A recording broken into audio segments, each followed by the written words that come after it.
Durante estos últimos días hemos hablado sobre las profecías de Navidad. No es este el que vamos a hablar hoy, aunque esté aquí esta portada.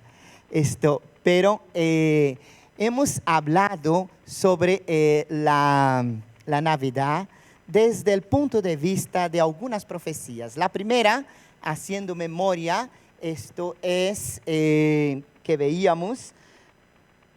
¿Alguien se acuerda? En Génesis, ¿verdad? Cuando dice que de la simiente de la mujer iba a nacer aquel que pisaría y aplastaría a la serpiente. También hemos visto segundo, justamente que lo vemos aquí, este PowerPoint. No sé si nos hemos equivocado, a lo mejor yo o de PowerPoint, pero hemos visto que este niño que venía tenía nombre, y tenía un nombre precioso, y su nombre traía consigo la enseñanza tan profunda de nuestra vida, de quién iba a ser este niño en nosotros, para nosotros, su reino. Y hoy vamos a hablar, aunque sea sin PowerPoint, no hay ningún problema, vamos a hablar de este niño como un rey libertador que nacía en un lugar específico. Belén tenía cita con Jesús. Belén había sido elegida por el Señor para ser el lugar físico y geográfico de nuestra tierra, de nuestro planeta Tierra, donde el niño tendría que nacer.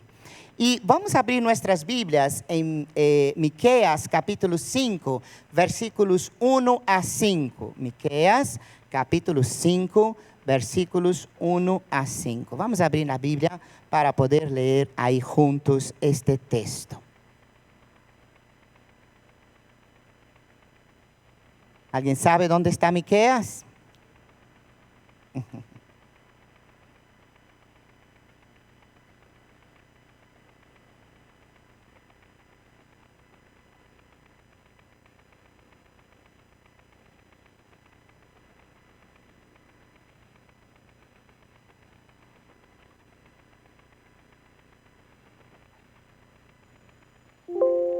Miqueas capítulo 5, versos de 1 a 5. Dice así la palabra del Señor. Rodéate ahora de muros, hija de guerreros. Nos han sitiado, con vara herirán en la mejilla al juez de Israel. Pero tú, Belén Efrata, pequeña para estar entre las familias de Judá, de ti me saldrá el que será Señor en Israel. Y tus salidas son desde el principio, desde los días de la eternidad. Pero los dejará hasta el tiempo en que dé a luz la que ha de dar luz. Y el resto de sus hermanos se volverá con los hijos de Israel. Y él estará y apacentará con poder de Yahvé, con grandeza del nombre de Yahvé su Dios, y morarán seguros, porque ahora será engrandecido hasta los fines de la tierra. Y será nuestra paz cuando el asirio viniere a nuestra tierra, y cuando hallare nuestros palacios, entonces levantaremos contra él 7 pastores y 8 hombres principales. Esa profecía que nos habla desde Miqueas, ahí está ahora por fin el texto. Miqueas profetiza para Judá en más o menos 742 antes de Cristo hasta el 687. Su nombre significa quien como Yahvé. Fue quizás el primer hombre que profetizó y previno sobre la destrucción de Jerusalén. Miqueas e Isaías vivieron más o menos en la misma época, aproximadamente entre 750 al 680, y no hay duda que ambos se conocieron. Miqueas dirigió su mensaje principalmente a Judá, el reino del sur. Eso es para que entendamos un poquito quién fue este profeta. Los líderes de Jerusalén ahí estaban viviendo algo tremendo. El rey Acaz colocó ídolos paganos en el templo y finalmente clausuró las puertas del templo. 4 naciones diferentes entonces vinieron y arrasaron a Judá, al reino del sur. Predijo la caída tanto del reino del norte de Israel como del sur de Judá. Esta fue la disciplina de Dios sobre el pueblo. En realidad, una demostración de lo mucho que se preocupaba por ellos, ya que el acto de disciplinar es un acto también de amar. Si tú no amas, te da igual, pero cuando amas, exhorta, corrige, disciplina. Y eso viene para traernos una verdad así introductoria a nuestro pensamiento y a la profecía. Decidir vivir una vida separada de Dios es hacer un compromiso con el pecado.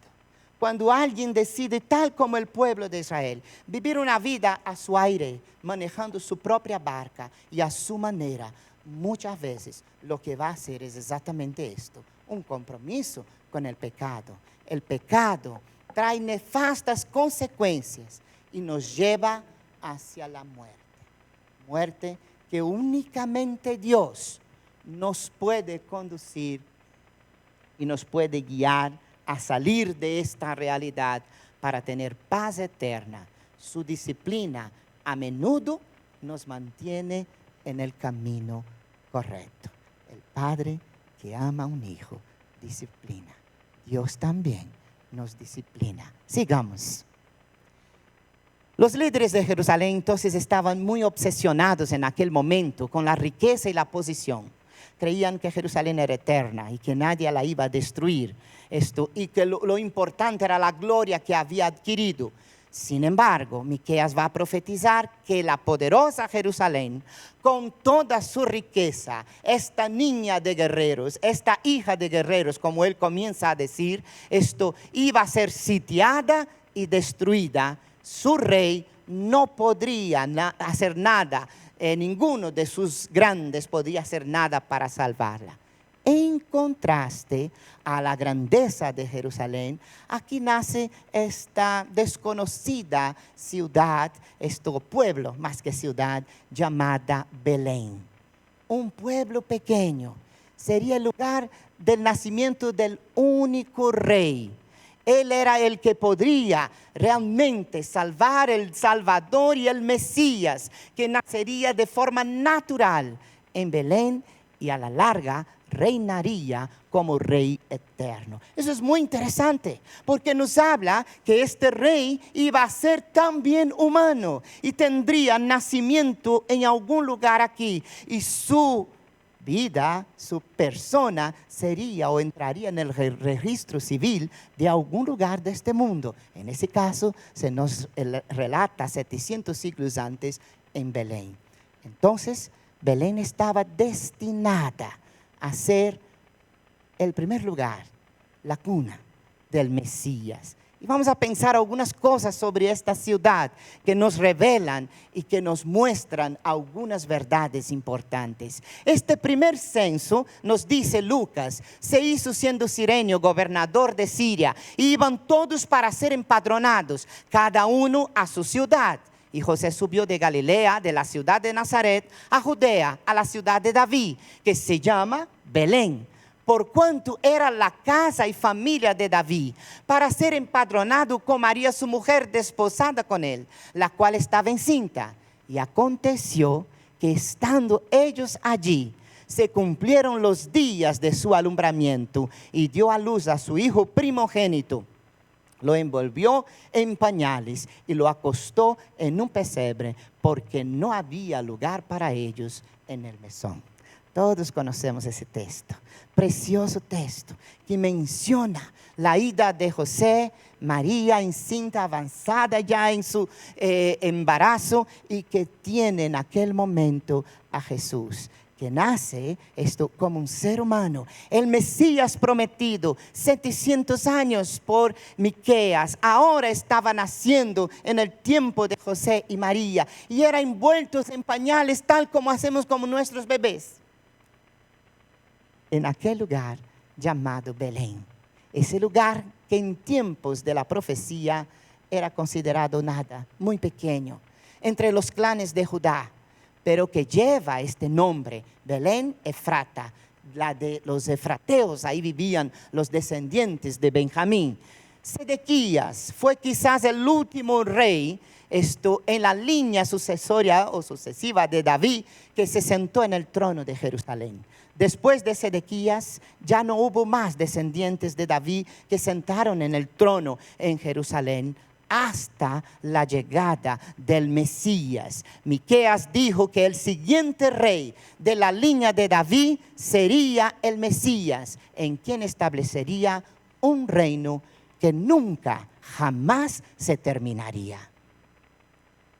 Y el que estaba sentado en el trono dijo: he aquí, yo hago nueva todas las cosas. Y me dijo: escribe, porque estas palabras son fieles y verdaderas. Y me dijo: hecho está, yo soy el alfa y la omega, el principio y el fin. Y el que tuviere sed, yo le daré gratuitamente de la fuente del agua de la vida. El Señor, hablando con Juan en Apocalipsis, va a revelar algunas cosas importantes y entre ellas, sentado en el trono, va a decir esto a Juan, que Él es el alfa y la omega, el principio y el fin, que Él es eterno, que Él está desde siempre y que Él es el que tiene el poder como lo tuvo en un pozo de esta tierra, yendo hacia Samaria con la mujer samaritana, de ofrecerla algo tan precioso como un agua que nunca más tendrá sed. Como algo que puede saciar toda nuestra necesidad y puede cambiar totalmente nuestra vida a una vida completa, satisfecha y más que victoriosa. Este rey es Jesús, el Mesías. Miqueas predijo con exactitud cientos de años antes que esto sucediera, el lugar de nacimiento de Cristo. El Rey eterno de la línea de David prometido, que vendría a vivir como hombre, había vivido por siempre, desde los días de la eternidad, aunque es eterno o aunque eterno, entró en la historia humana como un hombre, con un nombre: Jesús de Nazaret. Aquí está uno de los cumplimientos de la profecía, precioso y verdaderamente para mí admirable. Belén tenía una cita en la historia con el Mesías, con la salvación del ser humano. Ahora, cuando pensamos en Belén, otra cosa que me viene a la mente es que Jesús, Él es el verdadero pan del cielo. Vamos a seguir pensando un poquito. Les dijeron entonces: ¿qué señal pues haces tú para que veamos y te creamos? ¿Qué obra haces? Nuestros padres comieron el maná en el desierto, como está escrito: pan del cielo les dio a comer. Y Jesús les dijo: de cierto os digo, no os dio Moisés el pan del cielo. Mi Padre os da el verdadero pan del cielo, porque el pan de Dios es aquel que descendió del cielo y da vida al mundo. El Señor corrige entonces: Cristo es el verdadero pan del cielo, la señal esperada por los judíos, aquel que da vida al mundo. Ahora, Belén, ¿sabe lo que significa? Exactamente, casa o la casa del pan. Y es el sitio natal de la dinastía davídica. Es ahí donde el Señor hace descender el pan del cielo. Hermanos, cuando uno comienza a indagar y profundizar un poquito en la palabra, se da cuenta de la sabiduría de nuestro Dios, de su eternidad y de su veracidad en todo lo que dice y promete. Muchos judíos contemporáneos de Jesús consideraban esto una señal mesiánica y creían que el Mesías nacería realmente en Belén, así como lo fue. Cuando Jesús nació en Belén, de Judea, en días del rey Herodes, vinieron del oriente a Jerusalén unos magos, diciendo: ¿dónde está el rey de los judíos que ha nacido? Porque su estrella hemos visto en el oriente y venimos a adorarle. Oyendo esto, el rey Herodes se turbó, y toda Jerusalén con él. Y convocados todos los principales sacerdotes y los escribas del pueblo, les preguntó dónde había de nacer el Cristo. Y ellos dijeron: en Belén de Judea, porque así está escrito por el profeta. Y tú, Belén de la tierra de Judá, no eres la más pequeña entre los príncipes de Judá, porque de ti saldrá un guiador que apacentará a mi pueblo Israel. Entonces Herodes, llamando en secreto a los magos, indagó de ellos diligentemente el tiempo de la aparición de la estrella. Qué interesante. Allí estaban los sabios de Oriente que venían a adorar al rey de Israel, y el propio pueblo de Israel no tenía ni idea. Sabían incluso dónde iban a nacer, pero no tenían ni idea que ya había llegado. Es una de las grandes profecías acerca de Jesús, proclamada 7 siglos antes de que se consumara de forma explícita y exclusivamente en su persona. El Mesías. La Navidad tiene una razón de ser. El Mesías nació en Belén. De cierto os digo, el que cree en mí, dice el Señor, de su interior correrán ríos de agua viva. Y nos va a decir: tiene vida eterna. Yo soy el pan de vida. Allí teníamos el pan que realmente nos da vida y vida eterna. Y tercer aspecto que quisiera dejar para nosotros en esta mañana es que su reino sería un reino de paz, y sería de paz por la eternidad. El reino del Señor es un reino eterno de paz. Pero tú, Belén Efrata, pequeña para estar entre las familias de Judá, de ti me saldrá el que será caudillo de Israel, cuyo origen es desde el principio, desde los días de la eternidad. Pero los entregará solo hasta el tiempo en que dé luz la que ha de dar luz.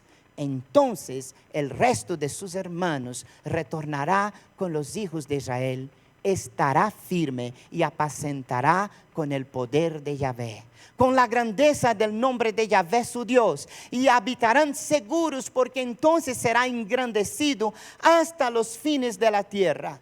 Y él, mirad la afirmación que hace, será nuestra paz. Si Asiria se atreviera a invadir nuestra tierra, si tratara de pisotear nuestros palacios, la enfrentaremos 7 pastores y 8 capitanes. Dice aquí, y es la frase que quiero subrayar ahora: y él será nuestra paz.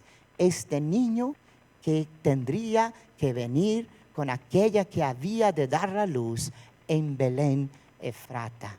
La pequeña ciudad de Belén es hoy un centro de peregrinación para miles de personas. Pero aprendemos de aquellos que conocían la profecía en los tiempos del nacimiento de Cristo que nuestras creencias, hermanos, nuestro conocimiento bíblico o posición religiosa no dan garantía de que percibamos lo que Dios está haciendo hoy en nuestro medio. Uno puede ser muy sabiondo, puede conocer la Biblia de capa a capa, de delante hacia atrás y de atrás hacia adelante. Pero si realmente no tiene una vida con Dios, como aquellos sabios en aquel momento, puede ignorar perfectamente lo que Dios quiere hacer. Porque para conocer la voluntad de Dios es necesario salir de la bancada de los religiosos y entrar verdaderamente en el camino de los discípulos, aquellos que caminan y escuchan la voz de su Señor porque la conocen y obedecen porque le aman. Eso fue lo que ocurrió con aquellos sabios, incluso Herodes. Se armó de valor, y un hombre tan tirano tuvo el valor de mandar matar a los niños de 3 años para abajo para erradicar cualquier posibilidad de que el Mesías naciera en Belén. Nadie puede impedir lo que Dios hace, pero a veces la perversidad humana es terrible, siendo un ser que tenemos intelecto y posibilidad de conocer las cosas y razonarlas. la profecía estaba, pero no se habían dado cuenta. Por eso debemos estar dispuestos nosotros a seguir la dirección de la palabra de Dios o de Dios en su palabra. Es importante buscar realmente lo que Dios quiere para mí. Nosotros estamos llenos de personas que son capaces de hablar de Dios, bueno, pues para advertir, para exhortar y a veces incluso para pegar a los demás. Pero la evidencia importante es, ¿qué es lo que Dios te dice hoy? ¿Quién es Dios para ti hoy? ¿Qué significa ser cristiano? ¿Qué significa participar de la Navidad? ¿Qué significa estar en la iglesia buen pastor? ¿Qué significa nuestra vida en el tiempo en que Dios nos ha dado para vivir? Necesitamos entender qué quiere Dios de mí hoy. Tal como Samuel escuchaba y dice, Señor, habla que tu siervo escucha. Habla, yo quiero escuchar tu voz. Sigamos. Por tanto, el Señor mismo os dará señal. He aquí que la Virgen concebirá y dará a luz a un hijo y llamará su nombre Emmanuel. Y quiero volver a ese texto que ya hemos hablado, solamente para recalcar. Dice aquí, ¿quién va a dar una señal? ¿Quién va a dar una señal? El mismo Dios. Él mismo daría una señal.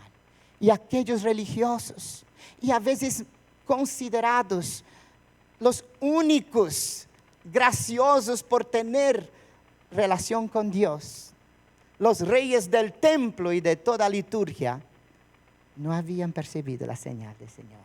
¿Veis? Alégrate mucho, hija de Sión, da voces de júbilo, hija de Jerusalén.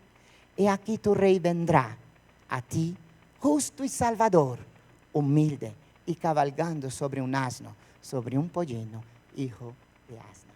Una realidad que se cumplió, nos habla Zacarías. Ese capítulo proporciona una de las profecías más claras del Antiguo Testamento acerca de la venida de Jesús. Ese capítulo de Miqueas. La frase descriptiva y clave es, Él será nuestra paz. Es una de las frases de despedida de nuestro Señor Jesucristo, cuando Él va a decir a sus discípulos, la paz que os dejo, mi paz os doy. Yo no os la doy como el mundo la da. No se turbe vuestro corazón, ni tenga miedo. Con la primera venida de Cristo, Él vino a traer la oportunidad de que podamos tener paz con Dios. Ya no más temor del castigo, ya no más miedo de la acusación del enemigo, ni siquiera es tu temor del conflicto y la culpabilidad que puede causar en mi mente la persona que soy. Cuando me encuentro con Cristo, me encuentro con el perdón, me encuentro con el precio pagado de mi pecado, con la gracia de recibirlo gratuitamente, y me encuentro que puedo entrar en el santísimo lugar sin necesidad de nadie. Dios y yo y Dios. Eso es muy grandioso. La paz de Cristo nos da la seguridad, aun cuando hay guerras y continúan hasta el fin. Sigamos. Quiero concluir con algunos pensamientos antes de que pasemos a la Santa Cena. Vamos a ver algunas cosas que me parecen importantes. Adelante. Dios cumplió y cumplirá siempre toda promesa. Y Jesús, he enviado mi ángel para daros testimonio de estas cosas en las iglesias. Yo soy la raíz y el linaje de David, la estrella resplandeciente de la mañana. Y el espíritu y la esposa dicen ven. Y el que oye, diga ven. Y el que tiene sed, venga. Y el que quiera, tome del agua de la vida gratuitamente. Esas palabras son textuales de lo que Juan escuchó de Jesús, hablándole a él. Casi ya al final del capítulo de Apocalipsis 22, en su revelación sobre cómo sería y lo que Dios quería revelar a la humanidad y a la iglesia sobre el fin, el propio Señor va a decir que yo soy la raíz y el linaje de David. De Belén había salido David. De Belén salía la dinastía de un reino que, aunque fuera interrumpido en esta tierra, no sería interrumpido en aspectos espirituales. El Rey eterno vendría de la descendencia y de la raíz de David, tal como vino. José era de la descendencia de David. Quédate ahí, por favor, no cambies. Dice también el texto que Él es la estrella resplandeciente de la mañana. Y eso me llama mucho la atención, porque el Mesías que nació en Belén, una de las señales físicas, ¿cuál fue? Una estrella, o un cometa, o que digan los astrólogos, lo que fuera, pero todo el mundo interpretó con una enorme estrella. De hecho, los propios sabios siguieron la estrella, ¿verdad? ¿Y dónde paró esa estrella? Ahí, donde estaba el niño, ¿verdad? Donde estaba el niño que había nacido. Pero aquí hay una realidad que me hace pensar mucho como pueblo, porque dice que la iglesia del Señor, lo que el Espíritu dice a ella, como la esposa del que ha de venir para llevarnos consigo a la nueva Jerusalén eterna, al cielo, al paraíso, como llamemos la esposa necesita estar expectante, como estaba Viviane hace algunos meses atrás, ¿verdad? Esperando la llegada de su novio. ¿Sí? Y yo sé que eso era una expectación. ¿Y si viene? ¿Y si no viene? Y va a venir, Señor. Y realmente va a decir que sí. Todas estas cosas. Estaba expectante. Y la preparación. Pero como pueblo y como iglesia del Señor, nosotros, pensando ahora en sentidos espirituales, también debiéramos estar preparados. Porque si Jesús viene ahora, ¿cómo te encontrará? Si Él llega en ese momento, ¿quién subirá con Él? Él vendrá. Y la esposa dice, ven, Señor, Maranata, te espero, estoy preparada, soy solo para ti. Estoy santificada y preparada y bien vestida para que tu nombre se glorifique y para que nuestra unión sea eterna para siempre, donde ya no hay más llanto ni separación, hasta lágrimas no habrá en el cielo. Pero dice algo también interesante en ese texto. Dice, el que todavía tiene sed, hablar de Navidad es hablar de salvación. Todavía hay tiempo. No sé hasta cuándo. No sé cuándo será el día que Jesús va a volver. Pero hoy y esta Navidad, si Él no vuelve hasta de aquí al 25, todavía hay tiempo para que cualquiera que esté aquí pueda tener el encuentro verdadero con el Mesías, que nació en Belén, nuestro Salvador, Emmanuel. Jesucristo es la raíz de David. Ahora sí, vamos adelante, por favor. Como creador de todo, Él ha existido mucho antes que David. Entonces le dijeron los judíos, ¿aún no tienes 50 años y has visto a Abraham? Jesús les dijo, de cierto os digo, antes que Abraham fuese, amén. Sabiendo que fuisteis resgatados, nos va Pedro, de vuestra vana manera de vivir que vuestros padres os legaron, no con cosas corruptibles como plata o el oro, sino con la preciosa sangre del Mesías, como de un cordero sin mancha y sin defecto, escogido ciertamente antes de la fundación del mundo, pero manifestado en los tiempos postreros por amor a vosotros. Eso es lo que nos dice Pedro. antes de que todo hubiera, ya había alguien destinado, un cordero preparado para venir. Ahora, como ser humano, sin embargo, fue uno de los descendientes directos de David.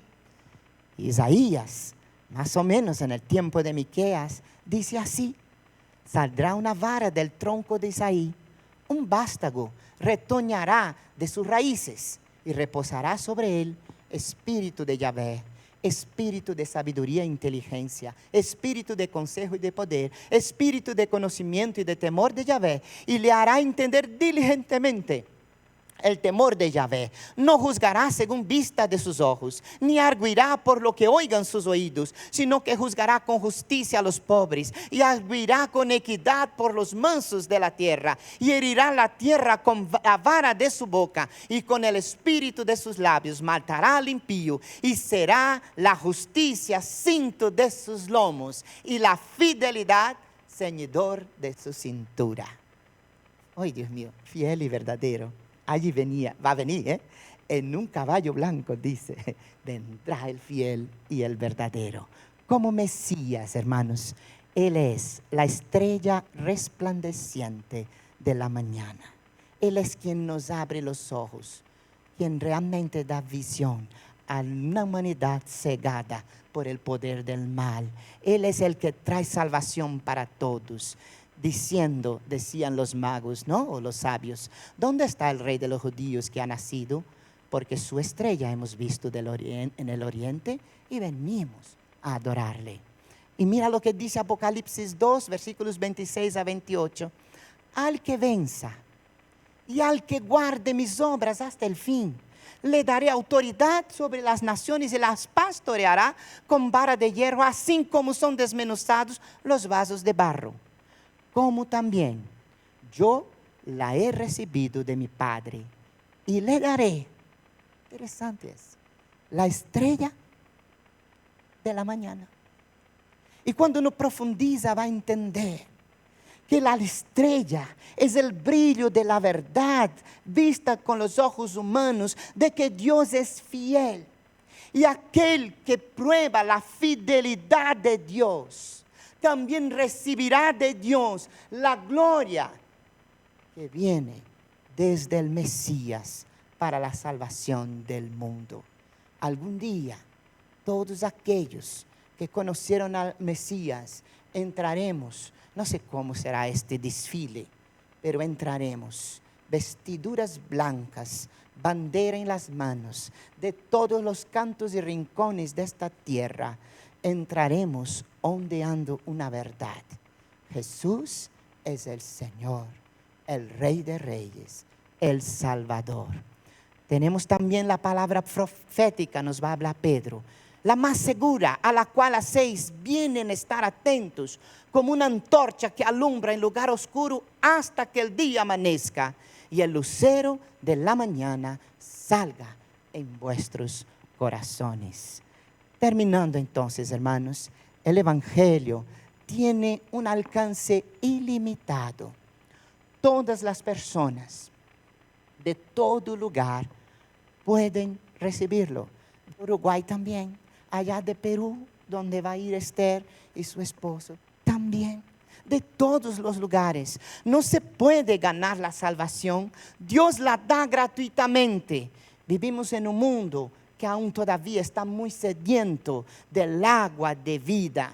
Y muchos se mueren ahora mismo de sed. Pero todavía no es demasiado tarde. Así que, como vamos a celebrar la Navidad, tanto como iglesia, como familias, como amigos, con hermanos, pensemos, hermanos, que el mejor regalo de la Navidad no es la llave del coche que yo espero que mi padre pueda dar, no es este apartamento que tengo tanto deseo de tener, o esta mansión, no es simplemente el poder tener un mejor trabajo y ganar millones en esta tierra, o cualquier otra cosa, sino que el mayor regalo de Navidad que alguien puede dar es invitar a otro a que conozca al niño que nació en Belén hace miles de años atrás, pero que vino con una promesa real. Y aunque para mucha gente de nuestro tiempo eso parece un cuento, parece ilógico y contradictorio, ¿cómo es posible que la gente tan posmoderna como está es capaz todavía de pensar en estas historias y fábulas del pasado? Lo cierto es que aquellos que conocen a Cristo saben el valor que Él tiene para nosotros. ¿Qué sería de ti? Yo pienso muchas veces, ¿qué sería de mí si Cristo no hubiera venido? ¿Verdad? Vamos a alabar al Señor, pedir al grupo de alabanza. Creo que tiene una canción para que alabemos mientras pasamos para la Santa Cena en esta mañana. Y quisiera recordaros, hermanos, algo que el Señor me ha puesto en el corazón. Solamente, no voy a predicar, voy a recordar, pero dice así: de la manera que cualquiera que comiere este pan o bebiere esta copa del Señor indignamente, será culpado del cuerpo y de la sangre del Señor. Por tanto, pruébese cada uno a sí mismo y coma así del pan y beba de la copa. Porque el que come y bebe indignamente sin discernir el cuerpo del Señor, juicio come y bebe para sí.